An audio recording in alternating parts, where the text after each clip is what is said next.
El 2013 ha estat un any de grans actuacions urbanístiques. Els veïns han aconseguit fer caure els murs que els separaven de Can Batlló. L'arrencada de les obres d'urbanització del carrer d'Antoni de Capmany i la modificació del Pla General Metropolità han estat altres iniciatives molt celebrades.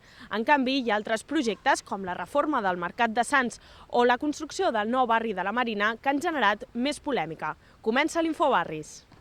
Aquest 2013 es recordarà com l'any en què, després de 37 anys de lluita veïnal, les excavadores han posat fi als murs que separaven Can Batlló del barri. El que vull expressar és la meva emoció, l'emoció meva en particular, i l'emoció de tota la gent que ha treballat amb això des de fa molts anys. Tens que comptar que aquesta és una reivindicació d'aquelles que no consideràvem mai perduda, però que semblava molt llunyana. La urbanització del carrer d'Antoni de Capmany també era una de les actuacions més esperades pels veïns de Sants. Ara és més a prop de ser una realitat, tot i que les obres han començat amb un any i mig de retard.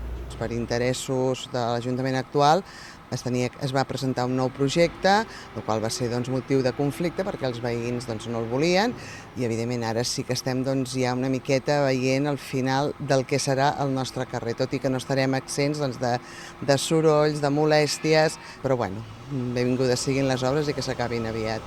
Els veïns de la muntanya de Montjuïc i en concret els de la Satalia també han respirat una mica més tranquils gràcies a la modificació del Pla General Metropolità. Desafectar aquest barri permetrà, a través d'un nou instrument, que és un pla de millora urbana, diguem-ne, protegir tot el que és els elements arquitectònics protegibles i que estan en millors condicions, protegir-los de cara al futur i poder fer un pla de millora en general. Per tant, que hi hagi una garantia de pervivència d'aquest barri de cara al futur.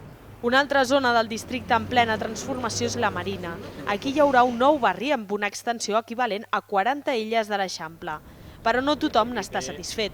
Durant els primers mesos del 2014, aquests veïns hauran de canviar les cases on viuen per un pis de protecció oficial que no supera els 70 metres quadrats. Això ha sigut un atraco a mano armada.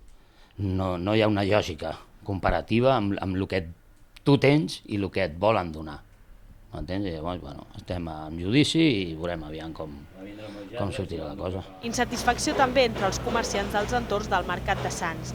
Diuen que les obres els han fet perdre un 70% de les vendes i reclamen a l'Ajuntament les ajudes que els va prometre. Con el Ayuntamiento, cero.